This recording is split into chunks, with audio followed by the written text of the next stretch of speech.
ॐ श्री गणेशाय नमः। श्री सरस्वत्यै नमः।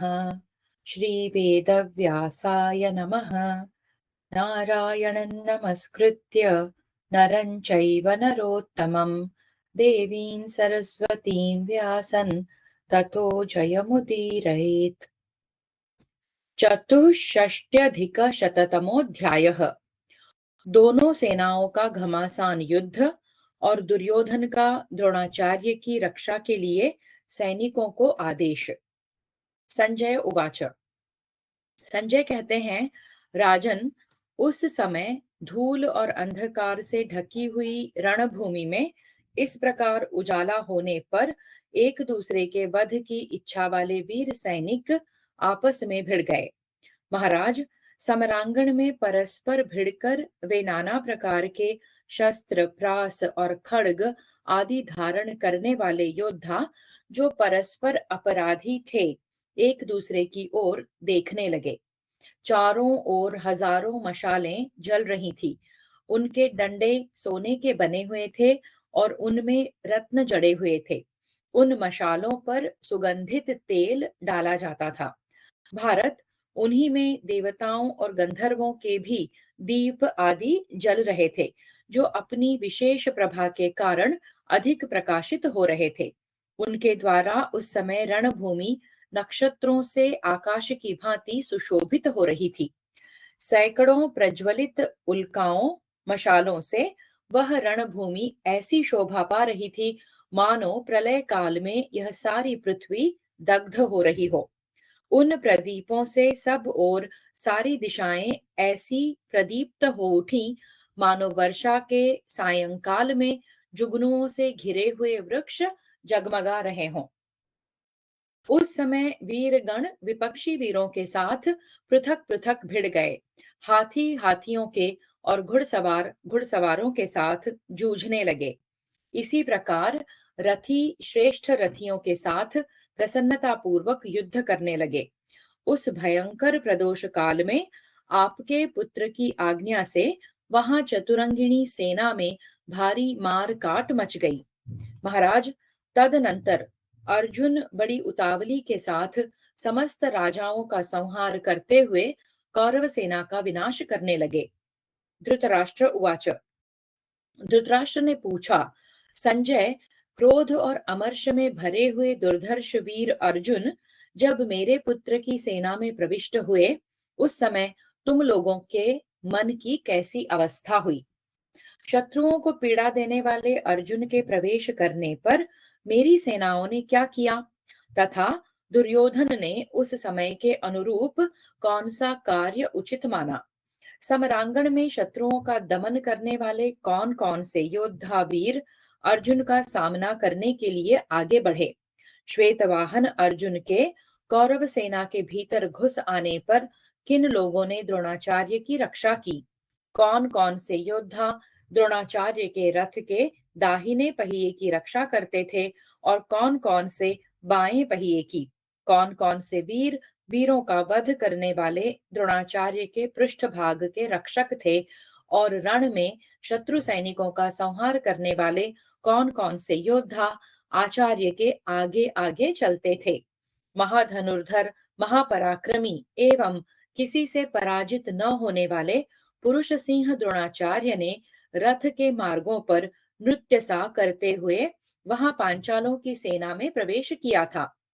जिन आचार्य द्रोण ने क्रोध में भरे हुए अग्निदेव के समान अपने बाणों की ज्वाला से पांचाल महारथियों के समुदायों को जलाकर भस्म कर दिया था, वे कैसे मृत्यु को प्राप्त हुए? सूत, तुम मेरे शत्रुओं को तो व्यग्रता रहित, अपराजित, हर्ष और उत्साह से युक्त तथा संग्राम में वेग पूर्वक आगे बढ़ने वाले ही बता रहे हो, परंतु मेरे पुत्रों की ऐसी अवस्था नहीं बताते। सभी युद्धों में मेरे पक्ष के रथियों को तुम हताहत, छिन्न भिन्न, तितर बितर तथा रथहीन हुआ ही बता रहे हो। संजय उवाच।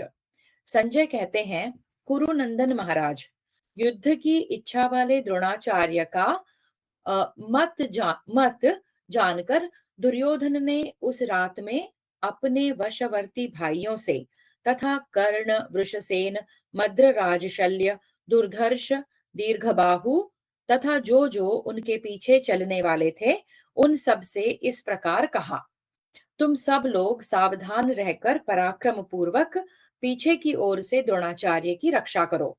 कृतवर्मा उनके दाहिने पहिए की और राजा शल्य बाएं पहिए की रक्षा करें। राजन, त्रिगर्तों के जो शूरवीर महारथी मरने से शेष रह गए थे, उन सब को आपके पुत्र ने द्रोणाचार्य के आगे आगे चलने की आज्ञा देते हुए कहा, आचार्य पूर्णतः सावधान है। पांडव भी विजय के लिए विशेष यत्नशील एवं सावधान है। तुम लोग रणभूमि में शत्रु सैनिकों का संहार करते हुए आचार्य की पूरी सावधानी के साथ रक्षा करो, क्योंकि द्रोणाचार्य बलवान, प्रतापी और युद्ध में शीघ्रता पूर्वक हाथ चलाने वाले हैं। वे संग्राम में देवताओं को भी परास्त कर सकते हैं। फिर कुंती के पुत्रों और सोमकों की तो बात ही क्या है। इसलिए तुम सब महारथी एक साथ होकर पूर्णतः प्रयत्नशील रहते हुए पांचाल महारथी धृष्टद्युम्न से द्रोणाचार्य की रक्षा करो। हम पांडवों की सेनाओं में धृष्टद्युम्न के सिवा ऐसे किसी वीर नरेश को नहीं देखते जो रण क्षेत्र में द्रोणाचार्य के साथ युद्ध कर सके। अतः मैं सब प्रकार से द्रोणाचार्य की रक्षा करना ही इस समय आवश्यक कर्तव्य मानता हूँ। वे सुरक्षित रहें तो पांडवों, सृंजयों और सोमकों का भी संहार कर सकते हैं। युद्ध के मुहाने पर सारे सृंजयों के मारे जाने पर अश्वत्थामा रणभूमि में धृष्टद्युम्न को भी मार डालेगा, इसमें संशय नहीं है। योद्धाओं, इस प्रकार महारथी कर्ण अर्जुन का वध कर डालेगा और रण यज्ञ की दीक्षा लेकर युद्ध करने वाला मैं भीमसेन को और तेजोहीन हुए दूसरे पांडवों को भी बलपूर्वक जीत लूंगा। इस प्रकार अवश्य ही मेरी यह विजय चिरस्थायिनी होगी। अतः तुम सब लोग मिलकर संग्राम में महारथी द्रोण की ही रक्षा करो। भरत श्रेष्ठ, ऐसा कहकर आपके पुत्र दुर्योधन ने उस भयंकर अंधकार में अपनी सेना को युद्ध के लिए आज्ञा दे दी। भरत सत्तम, फिर तो रात्रि के समय दोनों सेनाओं में एक दूसरे को जीतने की इच्छा से घोर युद्ध आरंभ हो गया। अर्जुन कौरव सेना पर और कौरव सैनिक अर्जुन पर नाना प्रकार के शस्त्र समूहों की वर्षा करते हुए एक दूसरे को पीड़ा देने लगे। अश्वत्थामा ने पांचाल राज द्रुपद को और द्रोणाचार्य ने सृंजयों को युद्ध स्थल में झुकी हुई गांठ वाले बाणों द्वारा आच्छादित कर दिया। भारत एक ओर से पांडव और पांचाल सैनिकों का और दूसरी ओर से कौरव योद्धाओं का, जो एक दूसरे पर गहरी चोट कर रहे थे, घोर आर्तनाद सुनाई पड़ता था। हमने तथा पूर्ववर्ती लोगों ने भी वैसा रौद्र एवं भयानक युद्ध न तो पहले कभी देखा था और न सुना ही था, जैसा कि वह युद्ध हो रहा था।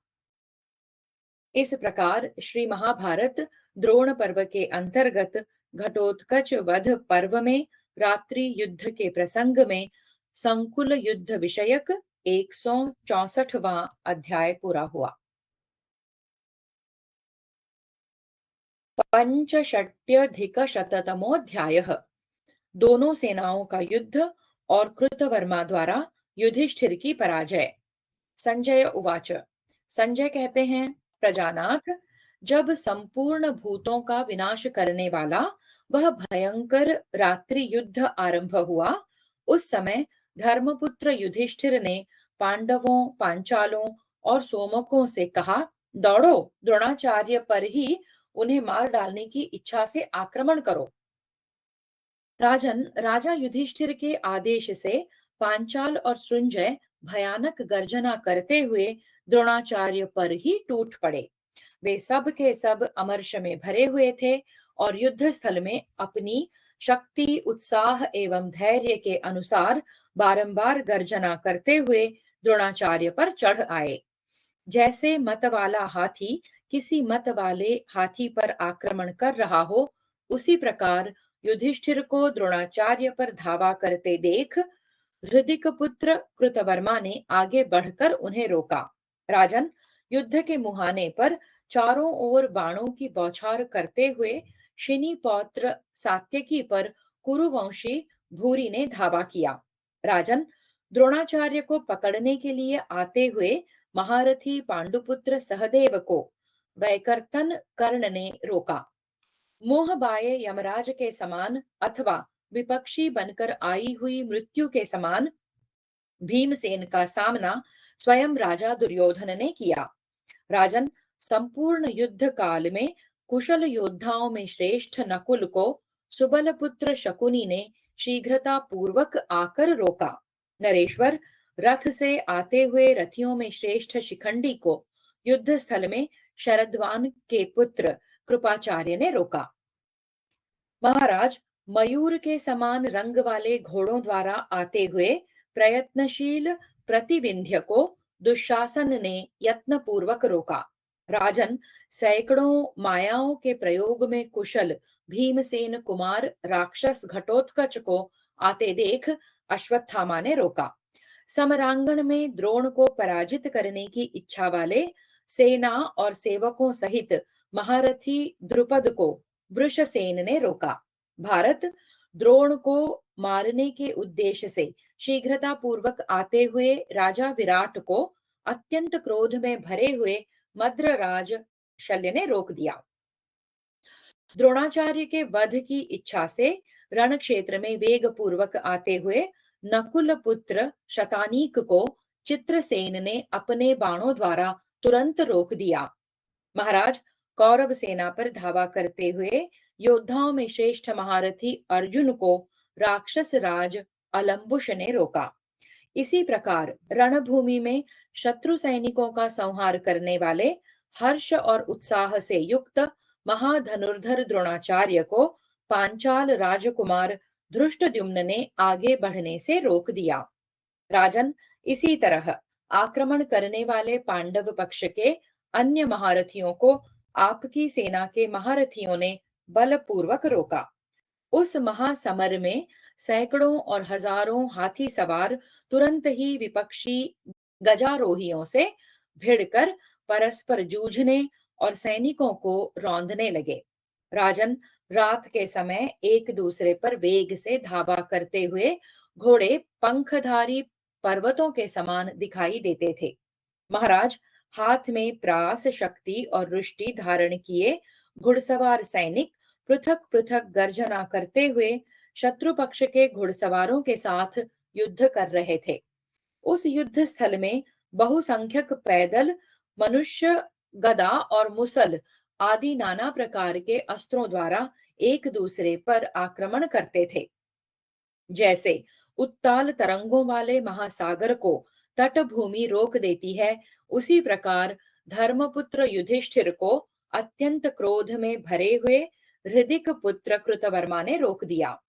युधिष्ठिर ने कृतवर्मा को पहले 5 बाणों से घायल करके फिर 20 बाणों से बींध डाला और कहा, खड़ा रह, खड़ा रह। माननीय नरेश, तब अत्यंत कुपित हुए कृतवर्मा ने भी एक भल्ल से धर्मपुत्र युधिष्ठिर का धनुष काट दिया और उन्हें भी 7 बाणों से बींध डाला। तदनंतर महारथी धर्मकुमार युधिष्ठिर ने दूसरा धनुष लेकर कृतवर्मा की छाती और भुजाओं में 10 बाण मारे। आर्य, रणभूमि में धर्मपुत्र युधिष्ठिर के बाणों से घायल होकर कृतवर्मा कांपने लगा और उसने क्रोध पूर्वक युधिष्ठिर को भी 7 बाण मारे। राजन, तब कुंती कुमार युधिष्ठिर ने कृतवर्मा के धनुष और दस्ताने को काट कर उसके ऊपर 5 तीखे बाण चलाए, जो शिला पर तेज किए गए थे। जैसे सर्प बांबी में घुस जाते हैं, उसी प्रकार वे बाण कृतवर्मा के सुवर्ण जटित बहुमूल्य कवच को छिन्न भिन्न करके धरती फाड़ कर उसके भीतर घुस गए। कृतवर्मा ने पलक मारते मारते दूसरा धनुष हाथ में लेकर पांडुपुत्र युधिष्ठिर को 60 और उनके सारथी को 9 बाणों से घायल कर दिया। भरत श्रेष्ठ, तब अमेय आत्मबल से संपन्न पांडुनंदन युधिष्ठिर ने अपने विशाल धनुष को रथ पर रखकर कृतवर्मा पर एक सर्पाकार शक्ति चलाई। पांडुकुमार युधिष्ठिर की चलाई हुई वह सुवर्ण चित्रित विशाल शक्ति कृतवर्मा की दाहिनी भुजा को छेद कर धरती में समा गई। इसी समय युधिष्ठिर ने पुनः धनुष हाथ में लेकर झुकी हुई गांठ वाले बाणों द्वारा कृतवर्मा को ढक दिया। फिर तो वृष्णि वंश के शूरवीर श्रेष्ठ महारथी कृतवर्मा ने समरांगण में आधे निमेष में ही युधिष्ठिर को घोड़ों, सारथी और रथ से हीन कर दिया।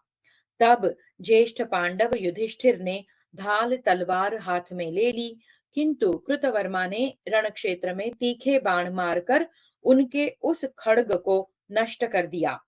तब समरांगण में युधिष्ठिर ने सुवर्ण में दंड से युक्त दुर्धर्ष तोमर हाथ में लेकर उसे तुरंत ही कृतवर्मा पर चला दिया।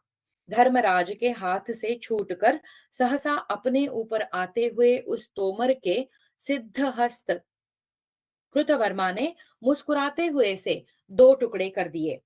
तब युद्ध स्थल में कृतवर्मा ने सैकड़ों बाणों से धर्मपुत्र युधिष्ठिर को ढक दिया और अत्यंत कुपित होकर उसने उनके कवच को भी तीखे बाणों से विदीर्ण कर डाला।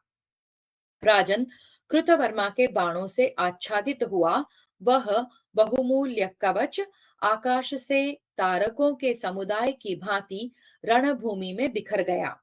इस प्रकार धनुष कट जाने, रथ नष्ट हो जाने और कवच छिन्न भिन्न हो जाने पर बाणों से पीड़ित हुए धर्मपुत्र युधिष्ठिर तुरंत ही युद्ध से पलायन कर गए। धर्मात्मा युधिष्ठिर को जीतकर कृतवर्मा पुनः महात्मा द्रोण के रथ चक्र की ही रक्षा करने लगा। इस प्रकार श्री महाभारत द्रोण पर्व के अंतर्गत घटोत्कच वध पर्व में रात्रि युद्ध के अवसर पर युधिष्ठिर का पलायन विषयक 165वां अध्याय पूरा हुआ। षट्षष्ट्यधिकशततमोऽध्यायः। सात्यकी के द्वारा भूरि का वध, घटोत्कच और अश्वत्थामा का घोर युद्ध तथा भीम के साथ दुर्योधन का युद्ध एवं दुर्योधन का पलायन। संजय उवाच। संजय कहते हैं, राजन, जैसे कोई हाथी को उसके निकलने के स्थान से रोक दे, उसी प्रकार भूरि ने आक्रमण करते हुए रथियों में श्रेष्ठ सात्यकी को समर भूमि में आगे बढ़ने से रोक दिया। यह देख सात्यकी कुपित हो उठे और उन्होंने 5 तीखे बाणों से भूरि की छाती छेद डाली। उससे रक्त की धारा बहने लगी। इसी प्रकार युद्ध स्थल में कुरुवंशी भूरि ने भी रण दुर्मद सात्यकी की छाती में 10 तीखे बाणों द्वारा गहरी चोट पहुंचाई। महाराज, उन दोनों के नेत्र क्रोध से लाल हो रहे थे। वे दोनों ही रोष से अपने अपने धनुष खींचकर बाणों की वर्षा से एक दूसरे को अत्यंत घायल कर रहे थे। राजेंद्र, उन दोनों पर अस्त्र शस्त्रों की अत्यंत भयंकर वर्षा हो रही थी। ये यम और अंतक के समान कुपित हो परस्पर बाणों का प्रहार कर रहे थे। राजन, वे दोनों ही एक दूसरे को बाणों द्वारा आच्छादित करके खड़े थे। 2 घड़ी तक उनमें समान रूप से ही युद्ध चलता रहा। महाराज, तब क्रोध में भरे हुए सात्यकी ने हंसते हुए से समरांगण में महामना कुरुवंशी भूरि के धनुष को काट दिया। धनुष कट जाने पर उसकी छाती में सात्यकी ने तुरंत ही 9 तीखे बाण मारे और कहा, खड़ा रह, खड़ा रह। बलवान शत्रु के आघात से अत्यंत घायल हुए शत्रुतापन भूरि ने दूसरा धनुष हाथ में लेकर सात्यकी को भी गहरी चोट पहुंचाई। प्रजानाथ, 3 बाणों से ही सात्यकी को घायल करके भूरि ने हंसते हुए से अत्यंत तीखे भल्ल द्वारा उनके धनुष को भी काट दिया। महाराज, धनुष कट जाने पर क्रोधातुर हुए सात्यकी ने भूरि के विशाल वक्षस्थल पर एक अत्यंत वेगशालिनी शक्ति का प्रहार किया। उस शक्ति से भूरि के सारे अंग विदीर्ण हो गए और वह अपने उत्तम रथ से नीचे गिर पड़ा। मानो दैववश प्रदीप्त किरणों वाला मंगल ग्रह आकाश से नीचे गिर गया हो। शूरवीर भूरी को युद्ध स्थल में मारा गया देख महारथी अश्वत्थामा सात्यकी की ओर बड़े वेग से दौड़ा। नरेश्वर वह सात्यकी से खड़ा रह ऐसा कहकर उनके ऊपर उसी प्रकार बाण समूहों की वर्षा करने लगा जैसे बादल मेरु पर्वत पर जल बरसा रहा हो। क्रोध में भरे हुए अश्वत्थामा को सात्यकी के रथ पर आक्रमण करते देख महारथी घटोत्कच ने सिंहनाद करके कहा, द्रोण पुत्र खड़ा रह, मेरे हाथ से जीवित छूट कर नहीं जा सकेगा। जैसे कार्तिकेय ने महिषासुर का वध किया था उसी प्रकार मैं भी तुझे मार डालूंगा। आज समरांगण में मैं तेरी युद्ध विषयक श्रद्धा दूर कर दूंगा। ऐसा कहकर क्रोध से लाल आंखें किए शत्रुवीरों का हनन करने वाले कुपित राक्षस घटोत्कच ने अश्वत्थामा पर उसी प्रकार धावा किया जैसे सिंह किसी गजराज पर आक्रमण करता है। जैसे मेघ पर्वत पर जल की धारा गिराता है उसी प्रकार घटोत्कच रथियों में श्रेष्ठ अश्वत्थामा पर रथ के धुरे के समान मोटे मोटे बाणों की वर्षा करने लगा। परंतु अश्वत्थामा ने मुस्कुराते हुए समर भूमि में अपने ऊपर आई हुई उस बाण वर्षा को विषधर सर्पों के समान भयंकर बाणों द्वारा वेग पूर्वक नष्ट कर दिया।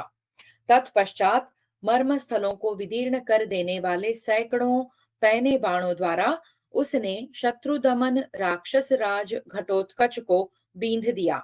महाराज, अश्वत्थामा द्वारा उन बाणों से बिंधा हुआ वह राक्षस कांटों से भरे हुए साही के समान सुशोभित हो रहा था। तत्पश्चात भीमसेन के प्रतापी पुत्र घटोत्कच ने क्रोध में भरकर वज्र एवं बिजली के समान चमकने वाले भयंकर बाणों द्वारा अश्वत्थामा को क्षत विक्षत कर दिया तथा उसके ऊपर क्षुरप्र, अर्धचंद्र, नाराच, शिलीमुख, वराहकर्ण, नालीक और विकर्ण आदि अस्त्रों की चारों ओर से वर्षा आरंभ कर दी। जैसे वायु बड़े बड़े बादलों को छिन्न भिन्न कर देती है उसी प्रकार व्यथा रहित इंद्रियों वाले महातेजस्वी द्रोणपुत्र अश्वत्थामा ने कुपित हो दिव्यास्त्रों द्वारा अभिमंत्रित भयंकर बाणों से अपने ऊपर पड़ती हुई उस अत्यंत दुस्सह, अनुपम एवं वज्रपात के समान शब्द करने वाली अस्त्र शस्त्रों की वर्षा को नष्ट कर दिया। महाराज, तत्पश्चात अंतरिक्ष में बाणों का दूसरा भयंकर संग्राम सा होने लगा जो योद्धाओं का हर्ष बढ़ा रहा था। अस्त्रों के परस्पर टकराने से जो चारों ओर चिंगारियां छूट रही थी उनसे आकाश प्रदोष काल में जुगनुओं से व्याप्त सा जान पड़ता था।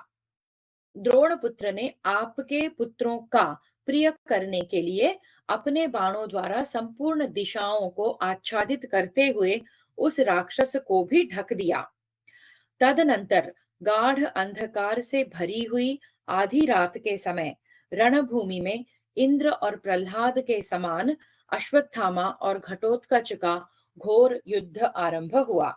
अत्यंत क्रोध में भरे हुए घटोत्कच ने युद्ध स्थल में कालाग्नि के समान 10 तेजस्वी बाणों द्वारा अश्वत्थामा की छाती में गहरी चोट पहुंचाई। राक्षस द्वारा चलाए हुए उन विशाल बाणों से घायल हो महाबली अश्वत्थामा समरांगण में आंधी के हिलाए हुए वृक्ष के समान कांपने लगा। वह ध्वज दंड का सहारा ले मूर्छित हो गया। नरेश्वर, फिर तो आपकी सारी सेना में हाहाकार मच गया। प्रजानाथ, आपके समस्त योद्धाओं ने यह मान लिया कि अश्वत्थामा मारा गया। रणभूमि में अश्वत्थामा की वैसी अवस्था देख पांचाल और सृंजय योद्धा सिंहनाद करने लगे। तदनंतर सचेत हो महाबली शत्रुसूदन अश्वत्थामा ने बाएं हाथ से धनुष को दबाकर कान तक खींचे हुए धनुष से घटोत्कच को लक्ष्य करके यमदंड के समान एक भयंकर एवं उत्तम बाण शीघ्र छोड़ दिया। पृथ्वीपते, वह उत्तम एवं भयंकर बाण उस राक्षस की छाती छेद कर पंख सहित पृथ्वी में समा गया। महाराज, युद्ध में शोभा पाने वाले अश्वत्थामा द्वारा अत्यंत घायल हुआ महाबली राक्षस राज घटोत्कच रथ के पिछले भाग में बैठ गया। हिडिंबा कुमार को मूर्छित देख उसका सारथी घबरा गया और तुरंत ही उसे समरांगण से, विशेषतः अश्वत्थामा के निकट से दूर हटा ले गया। इस प्रकार समरभूमि में राक्षस राज घटोत्कच को घायल करके महारथी द्रोणपुत्र ने बड़े जोर से गर्जना की। भरतनंदन, उस समय संपूर्ण योद्धाओं तथा आपके पुत्रों द्वारा पूजित हुआ अश्वत्थामा अपने शरीर से मध्याह्न काल के सूर्य की भांति अत्यंत प्रकाशित हो रहा था। द्रोणाचार्य के रथ की ओर आते हुए युद्धपरायण भीमसेन को स्वयं राजा दुर्योधन ने पैने बाणों से बींध डाला। माननीय नरेश, तब भीमसेन ने भी दुर्योधन को 10 बाणों से घायल किया। फिर दुर्योधन ने भी उन्हें 20 बाण मारे। जैसे कभी कभी चंद्रमा और सूर्य आकाश में मेघों के समूह से आच्छादित हुए देखे जाते हैं, उसी प्रकार समरांगण में वे दोनों वीर सायक समूहों से आच्छन्न दिखाई देते थे। भरत श्रेष्ठ, राजा दुर्योधन ने भीमसेन को 5 बाणों से घायल कर दिया और कहा, खड़ा रह, खड़ा रह। तब भीमसेन ने 10 बाण मारकर उसके धनुष और ध्वज काट डाले और झुकी हुई गांठ वाले 90 बाणों से कौरव श्रेष्ठ दुर्योधन को गहरी चोट पहुंचाई। तत्पश्चात भरत श्रेष्ठ दुर्योधन ने कुपित हो दूसरा विशाल धनुष हाथ में लेकर युद्ध के मुहाने पर संपूर्ण धनुर्धरों के देखते देखते पैने बाणों द्वारा भीमसेन को पीड़ा देनी आरंभ की। दुर्योधन के धनुष से छूटे हुए उन सभी बाणों को नष्ट करके भीमसेन ने उस कौरव नरेश को 25 बाण मारे। आर्य, इससे दुर्योधन अत्यंत कुपित हो उठा और उसने एक क्षुरप्र से भीमसेन का धनुष काटकर उन्हें 10 बाणों से घायल कर दिया। तब महाबली भीमसेन ने दूसरा धनुष हाथ में लेकर तुरंत ही कौरव नरेश को 7 तीखे बाणों से बींध डाला। दुर्योधन ने शीघ्रता पूर्वक हाथ चलाने वाले कुशल योद्धा की भांति भीमसेन के उस धनुष को भी शीघ्र ही काट दिया।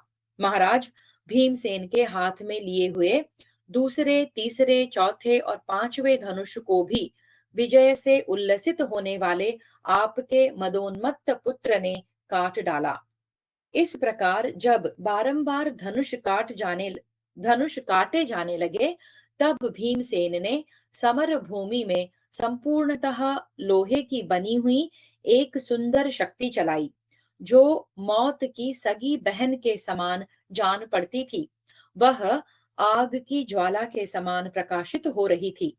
आकाश में सीमंत की रेखा सी बनाती हुई अग्नि के समान देदीप्यमान होने वाली उस शक्ति के अपने पास आने से पहले ही कौरव नरेश ने 3 टुकड़े कर दिए। संपूर्ण योद्धाओं तथा महामना भीमसेन के देखते देखते यह कार्य हो गया। महाराज, तब भीमसेन ने अपनी अत्यंत तेजस्विनी गदा को बड़े वेग से घुमाकर दुर्योधन के रथ पर दे मारा।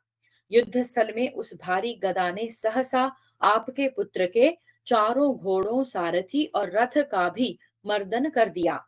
राजेंद्र, उस समय आपका पुत्र भीमसेन से भयभीत हो पहले ही भाग कर महामना नंदक के रथ पर जा बैठा था। उस समय भीमसेन ने आपके महारथी पुत्र को मारा गया मानकर रात के समय कौरवों को डांट बताते हुए बड़े जोर जोर से सिंहनाद किया। आपके सैनिकों ने भी राजा दुर्योधन को मरा हुआ ही मान लिया, अतः वे सब और जोर जोर से हाहाकार करने लगे। राजन, उन भयभीत हुए संपूर्ण योद्धाओं का आर्तनाद तथा महामनस्वी भीमसेन की गर्जना सुनकर दुर्योधन को मरा हुआ मान राजा युधिष्ठिर बड़े वेग से उस स्थान पर आ पहुंचे जहां कुंती कुमार भीमसेन दहाड़ रहे थे। प्रजानाथ, फिर तो पांचाल, मत्स्य, केकय और संजय योद्धा युद्ध की इच्छा से पूर्ण उद्योग करके द्रोणाचार्य पर ही टूट पड़े। वहां शत्रुओं के साथ द्रोणाचार्य का बड़ा भारी संग्राम हुआ। सब लोग घोर अंधकार में डूबकर एक दूसरे पर घातक प्रहार कर रहे थे।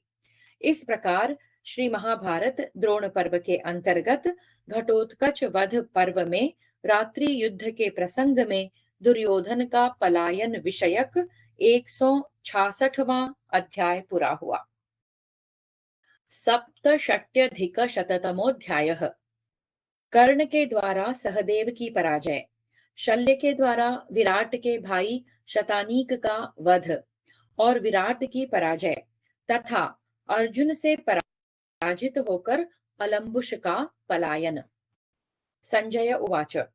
संजय कहते हैं, प्रजानाथ भरतनंदन, द्रोणाचार्य की लक्ष्य करके आते हुए सहदेव को युद्ध स्थल में वैकर्तन कर्ण ने रोका। सहदेव ने राधापुत्र कर्ण को 9 बाणों से बींधकर झुकी हुई गांठ वाले 10 बाणों द्वारा पुनः घायल कर दिया। कर्ण ने बदले में झुकी हुई गांठ वाले 100 बाण मारे और शीघ्रता पूर्वक हाथ चलाने वाले वीर योद्धा की भांति उसने उनके प्रत्यंचा सहित धनुष को भी शीघ्र ही काट दिया। तदनंतर प्रतापी माद्री कुमार सहदेव ने दूसरा धनुष हाथ में लेकर कर्ण को 20 बाणों से घायल कर दिया। वह अद्भुत सा कार्य हुआ। तब कर्ण ने झुकी हुई गांठ वाले बाणों से सहदेव के घोड़ों को मारकर एक भल्ल का प्रहार करके उनके सारथी को भी शीघ्र ही यमलोक पहुंचा दिया। रथहीन हो जाने पर सहदेव ने ढाल और तलवार हाथ में ले ली, परंतु कर्ण ने हंसते हुए से बाण मारकर उनकी उस तलवार के भी टुकड़े टुकड़े कर डाले। तब सहदेव ने अत्यंत कुपित होकर एक सुवर्ण जटित अत्यंत भयंकर विशाल गदा सूर्यपुत्र कर्ण के रथ पर दे मारी। सहदेव के द्वारा चलाई हुई उस गदा को सहसा अपने ऊपर आती देख कर्ण ने बहुत से बाणों द्वारा उसे स्तंभित कर दिया और पृथ्वी पर गिरा दिया। अपनी गदा को असफल होकर गिरी हुई देख सहदेव ने बड़ी उतावली के साथ कर्ण पर शक्ति चलाई, किंतु उसने बाणों द्वारा उस शक्ति को भी काट डाला। महाराज, तब सहदेव अपने उस उत्तम रथ से शीघ्र ही वेग पूर्वक कूद पड़े और युद्ध स्थल में अधिरथ पुत्र कर्ण को सामने खड़ा देख रथ का एक चक्का लेकर उसके ऊपर चला दिया। उठे हुए कालचक्र के समान सहसा अपने ऊपर गिरते हुए उस रथ चक्र को सूतनंदन कर्ण ने कई हजार बाणों से काट गिराया। महामनस्वी सूतपुत्र कर्ण के द्वारा उस रथ चक्र के नष्ट कर दिए जाने पर ईशादंड, जोते, नाना प्रकार के जुए, हाथी के कटे हुए अंग, मरे घोड़े और बहुत सी मृत मनुष्यों की लाशें कर्ण को लक्ष्य करके चलाईं, परंतु कर्ण ने अपने बाणों द्वारा उन सब की धज्जियां उड़ा दी। तत्पश्चात माद्री कुमार सहदेव ने अपने आप को आयुधों से रहित समझकर कर्ण के बाणों से अवरुद्ध हो उस रणभूमि को त्याग दिया। भरत श्रेष्ठ, प्रजानाथ, तदनंतर राधा पुत्र कर्ण ने 2 घड़ी तक सहदेव का पीछा करके उनसे हंसते हुए इस प्रकार कहा, ओ अधीर बालक, तू युद्ध स्थल में विशिष्ट रथियों के साथ संग्राम न करना। माद्री कुमार, अपने समान योद्धाओं के साथ युद्ध किया कर, मेरी इस बात पर संदेह न करना। तदनंतर धनुष की नोक से उन्हें पीड़ा देते हुए कर्ण ने पुनः इस प्रकार कहा, माद्री पुत्र, ये अर्जुन कौरवों के साथ रणभूमि में शीघ्रता पूर्वक युद्ध कर रहे हैं। तू उन्हीं के पास चला जा, अथवा तेरा मन हो तो घर को लौट जा। सहदेव से ऐसा कहकर रथियों में श्रेष्ठ कर्ण पांचालों और पांडवों की सेनाओं को दग्ध करता हुआ सा रथ के द्वारा उनकी ओर वेग पूर्वक चल दिया। यद्यपि सहदेव उस समय वध करने योग्य अवस्था में पहुंच गए थे, तो भी कुंती को दिए हुए वचन को याद करके समरांगण में शत्रुसूदन, सत्य प्रतिज्ञा एवं महायशस्वी कर्ण ने उनका वध नहीं किया। राजन, तदनंतर सहदेव कर्ण के बाणों से पीड़ित और उसके वचन रूपी बाणों से संतप्त और खिन्न चित्त हो अपने जीवन से विरक्त हो गए। फिर वे महारथी सहदेव बड़ी उतावली के साथ महामना पांचाल राजकुमार जन्मेजय के रथ पर आरूढ़ हो गए। द्रोणाचार्य पर वेग पूर्वक आक्रमण करने वाले सेना सहित धनुर्धर राजा विराट को मद्रराज शल्य ने अपने बाण समूहों से आच्छादित कर दिया। राजन, फिर तो समरांगण में उन दोनों सुदृढ़ धनुर्धर योद्धाओं में वैसा ही घोर युद्ध होने लगा जैसा कि पूर्व काल में इंद्र और जंभासुर में हुआ था। महाराज, मद्रराज शल्य ने सेनापति राजा विराट को बड़ी उतावली के साथ झुकी हुई गांठ वाले 9 बाण मारकर तुरंत घायल कर दिया। राजन, तब विराट ने मद्रराज को पहले 9, फिर 73 और पुनः 100 तीखे बाणों से घायल करके बदला चुकाया। तदनंतर मद्रराज ने विराट के रथ के चारों घोड़ों को मारकर 2 बाणों से समरांगण में सारथी और ध्वज को भी काट गिराया। तब उस अश्वहीन रथ से तुरंत ही कूदकर महारथी राजा विराट धनुष की टंकार करते और तीखे बाणों को छोड़ते हुए भूमि पर खड़े हो गए। तत्पश्चात शतानीक अपने भाई के वाहन को नष्ट हुआ देख सब लोगों के देखते देखते शीघ्र ही रथ के द्वारा उनके पास आ पहुंचे। उस महासमर में वहां आते हुए शतानीक को बहुत से बाणों द्वारा घायल करके मद्रराज शल्य ने उन्हें यमलोक पहुंचा दिया। वीर शतानीक के मारे जाने पर रथियों में श्रेष्ठ विराट तुरंत ही ध्वजमाला से विभूषित उसी रथ पर आरूढ़ हो गए। तब क्रोध से आंखें फाड़कर दूना पराक्रम दिखाते हुए विराट ने अपने बाणों द्वारा मद्रराज के रथ को शीघ्र ही आच्छादित कर दिया। इससे कुपित हुए मद्रराज शल्य ने झुकी हुई गांठ वाले एक बाण से सेनापति विराट की छाती में गहरी चोट पहुंचाई। महाराज भरतभूषण, राजा विराट अत्यंत घायल होकर रथ के पिछले भाग में धम्म से बैठ गए और उन्हें तीव्र मूर्छा ने दबा लिया। भरतनंदन, समरांगण में बाणों से क्षत विक्षत हुए राजा विराट को उनका सारथी दूर हटा ले गया। तब संग्राम में शोभा पाने वाले शल्य के सैकड़ों सायकों से पीड़ित हुई वह विशाल सेना उस रात्रि के समय भाग खड़ी हुई। राजेंद्र, उस सेना को भागती देख श्री कृष्ण और अर्जुन उसी ओर चल दिए जहां राजा शल्य खड़े थे। राजन, उस समय राक्षस राज अलम्बुश 8 पहियों से युक्त श्रेष्ठ रथ पर आरूढ़ हो उन दोनों का सामना करने के लिए आगे बढ़ आया। उसके उस रथ में घोड़ों के समान मुख वाले भयंकर पिशाच जुते हुए थे। उस पर लाल रंग की आर्द्र पताका फहरा रही थी। उस रथ को लाल रंग के फूलों की माला से सजाया गया था। वह भयंकर रथ काले लोहे का बना था और उसके ऊपर रीछ की छाल मढ़ी हुई थी। उसकी ध्वजा पर विचित्र पंख और फैले हुए नेत्रों वाला भयंकर गृध्र राज अपनी बोली बोलता था। उससे उपलक्षित उस ऊंचे डंडे वाले कांतिमान ध्वज से कटे छटे कोयले के पहाड़ के समान वह राक्षस बड़ी शोभा पा रहा था। राजन, अर्जुन के मस्तक पर सैकड़ों बाण समूहों की वर्षा करते हुए उस राक्षस ने अपनी ओर आते हुए अर्जुन को इस प्रकार रोक दिया जैसे गिरिराज हिमालय प्रचंड वायु को रोक देता है। भारत, उस समय वहां मनुष्य और राक्षस में बड़े जोर से महान संग्राम होने लगा जो समस्त दर्शकों का आनंद बढ़ाने वाला और गीध, कौवे, बगले, उल्लू, कंक तथा गीदड़ों को हर्ष प्रदान करने वाला था। भरत नंदन, अर्जुन ने 100 बाणों से उस राक्षस को घायल कर दिया और 9 तीखे बाणों से उसकी ध्वजा काट डाली। फिर 3 बाणों से उसके सारथी को, 3 से ही रथ के त्रिवेणु को, 1 से उसके धनुष को और 4 बाणों से चारों घोड़ों को काट डाला।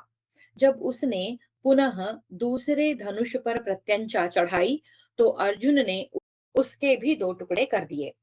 रथहीन होने पर उस राक्षस ने जब खड्ग उठाया तब अर्जुन ने एक बाण मारकर उसके भी 2 खंड कर डाले। भरत श्रेष्ठ, तत्पश्चात कुंती कुमार अर्जुन ने 4 तीखे बाणों द्वारा उस राक्षस राज को बींध डाला। उन बाणों से विद्ध होकर अलम्बुश भय के मारे भाग गया। राजन, उसे परास्त करके अर्जुन मनुष्यों, हाथियों तथा घोड़ों पर बाण समूहों की वर्षा करते हुए तुरंत ही द्रोणाचार्य के समीप चले गए। महाराज, उन यशस्वी पांडु कुमार के द्वारा मारे जाते हुए आपके सैनिक आंधी के उखाड़े हुए वृक्षों के समान धड़ाधड़ पृथ्वी पर गिर रहे थे। प्रजानाथ, जब इस प्रकार महात्मा अर्जुन के द्वारा उनका संहार होने लगा तब आपके पुत्रों की सारी सेना भाग चली। इस प्रकार श्री महाभारत द्रोण पर्व के अंतर्गत घटोत्कच वध पर्व में रात्रि युद्ध के अवसर पर अलम्बुश का पराजय विषयक 167वां अध्याय पूरा हुआ। अष्टषष्ट्यधिकशततमोऽध्यायः। शतानीक के द्वारा चित्रसेन की और वृषसेन के द्वारा द्रुपद की पराजय तथा प्रतिविंध्य और दुशासन का युद्ध। संजय उवाच। संजय कहते हैं, भारत, एक ओर से नकुल पुत्र शतानीक अपनी शराग्नि से आपकी सेना को भस्म करता हुआ आ रहा था। उसे आपके पुत्र चित्रसेन ने रोका। शतानीक ने चित्रसेन को 5 बाण मारे। चित्रसेन ने भी 10 पैने बाण मारकर बदला चुकाया। महाराज, चित्रसेन ने युद्ध स्थल में पुनः 9 तीखे बाणों द्वारा शतानीक की छाती में गहरी चोट पहुंचाई। तब नकुल पुत्र ने झुकी हुई गांठ वाले अनेक बाण मारकर चित्रसेन के शरीर से उसके कवच को काट गिराया। वह अद्भुत सा कार्य हुआ। नरेश्वर, राजेंद्र, कवच कट जाने पर आपका पुत्र चित्रसेन समय पर केंचुल छोड़ने वाले सर्प के समान अत्यंत सुशोभित हुआ। महाराज, तदनंतर नकुल पुत्र शतानीक ने युद्ध स्थल में विजय के लिए प्रयत्न करने वाले चित्रसेन के ध्वज और धनुष को पैने बाणों द्वारा काट दिया। राजेंद्र, समरांगण में धनुष और कवच कट जाने पर महारथी चित्रसेन ने दूसरा धनुष हाथ में लिया जो शत्रु को विदीर्ण करने में समर्थ था। उस समय समर भूमि में कुपित हुए भरत कुल के महारथी वीर चित्रसेन ने नकुल पुत्र शतानीक को 9 बाणों से घायल कर दिया। माननीय नरेश, तब अत्यंत कुपित हुए नरश्रेष्ठ शतानीक ने चित्रसेन के चारों घोड़ों और सारथी को मार डाला। तब बलवान महारथी चित्रसेन ने उस रथ से कूदकर नकुल पुत्र शतानीक को 25 बाण मारे। यह देख रण क्षेत्र में नकुल पुत्र ने पूर्वोक्त कर्म करने वाले चित्रसेन के रत्न विभूषित धनुष को एक अर्धचंद्राकार बाण से काट डाला। धनुष कट गया, घोड़े और सारथी मारे गए और वह रथहीन हो गया। उस अवस्था में चित्रसेन तुरंत भागकर महामना कृतवर्मा के रथ पर जा चढ़ा। द्रोणाचार्य का सामना करने के लिए आते हुए महारथी द्रुपद पर वृषसेन ने सैकड़ों बाणों की वर्षा करते हुए तत्काल आक्रमण कर दिया। निष्पाप नरेश, समरांगण में राजा यज्ञसेन, जो कि द्रुपद भी है जिनका नाम, ने महारथी कर्णपुत्र वृषसेन की छाती और भुजाओं में 60 बाण मारे। तब वृषसेन ने अत्यंत कुपित होकर रथ पर बैठे हुए यज्ञसेन की छाती में बहुत से पैने बाण मारे। महाराज, उन दोनों के ही शरीर एक दूसरे के बाणों से क्षत विक्षत हो गए थे। वे दोनों ही बाण रूपी कंटकों से युक्त हो कांटों से भरे हुए दो साही नामक जंतुओं के समान सुशोभित हो रहे थे। सोने के पंख और स्वच्छ धार वाले बाणों से उस महासमर में दोनों के कवच कट गए थे और दोनों ही लहूलुहान होकर अद्भुत शोभा पा रहे थे। वे दोनों सुवर्ण के समान विचित्र, कल्प वृक्ष के समान अद्भुत और खिले हुए दो पलाश वृक्षों के समान अनूठी शोभा से संपन्न हो रणभूमि में प्रकाशित हो रहे थे। राजन, तदनंतर वृषसेन ने राजा द्रुपद को 9 बाणों से घायल करके फिर 70 बाणों से बींध डाला। तत्पश्चात उन्हें 3-3 बाण और मारे। महाराज, तदनंतर सहस्रों बाणों का प्रहार करता हुआ कर्णपुत्र वृषसेन जल की वर्षा करने वाले मेघ के समान सुशोभित होने लगा। इससे क्रोध में भरे हुए राजा द्रुपद ने एक पानीदार पैने भल्ल से वृषसेन के धनुष के 2 टुकड़े कर डाले। तब उसने सोने से मढ़े हुए दूसरे नवीन एवं सुदृढ़ धनुष को हाथ में लेकर तरकश से एक चमचमाता हुआ पानीदार तीखा मजबूत भल्ल निकाला, उसे धनुष पर रखा और कान तक खींचकर समस्त सोमकों को भयभीत करते हुए वृषसेन ने राजा द्रुपद को लक्ष्य करके वह भल्ल छोड़ दिया। वह भल्ल द्रुपद की छाती छेद कर धरती पर जा गिरा। वृषसेन के उस भल्ल से आहत होकर राजा द्रुपद मूर्छित हो गए। राजेंद्र, तब सारथी अपने कर्तव्य का स्मरण करके उन्हें रणभूमि से दूर हटा ले गया। पांचालों के महारथी द्रुपद के हट जाने पर बाणों से कटे हुए कवच वाली द्रुपद की सारी सेना उस भयंकर आधी रात के समय वहां से भाग चली। राजन, भागते हुए सैनिकों ने जो मशालें फेंक दी थी, वे सब ओर जल रही थी।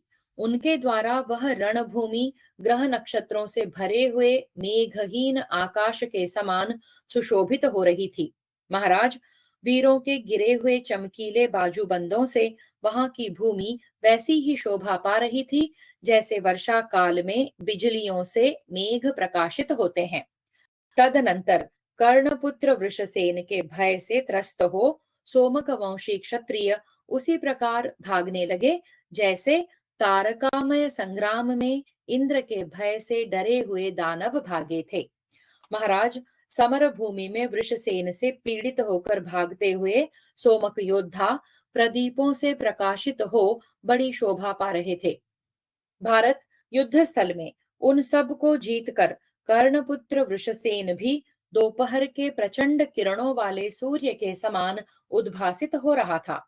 आपके और शत्रु पक्ष के सहस्रों राजाओं के बीच एकमात्र प्रतापी वृषसेन ही अपने तेज से प्रकाशित होता हुआ रणभूमि में खड़ा था। वह युद्ध के मैदान में शूरवीर सोमक महारथियों को परास्त करके तुरंत वहां चला गया जहां राजा युधिष्ठिर खड़े थे। दूसरी ओर क्रोध में भरा हुआ प्रतिविंध्य रण क्षेत्र में शत्रुओं को दग्ध कर रहा था। उसका सामना करने के लिए आपका महारथी पुत्र दुशासन आ पहुंचा। राजन, जैसे मेघ रहित आकाश में बुध और सूर्य का समागम हो, उसी प्रकार युद्ध स्थल में उन दोनों का अद्भुत मिलन हुआ। समरांगण में दुष्कर कर्म करने वाले प्रतिविंध्य के ललाट में दुशासन ने 3 बाण मारे। आपके बलवान धनुर्धर पुत्र द्वारा चलाए हुए उन बाणों से अत्यंत घायल हो महाबाहु प्रतिविंध्य 3 शिखरों वाले पर्वत के समान सुशोभित हुआ।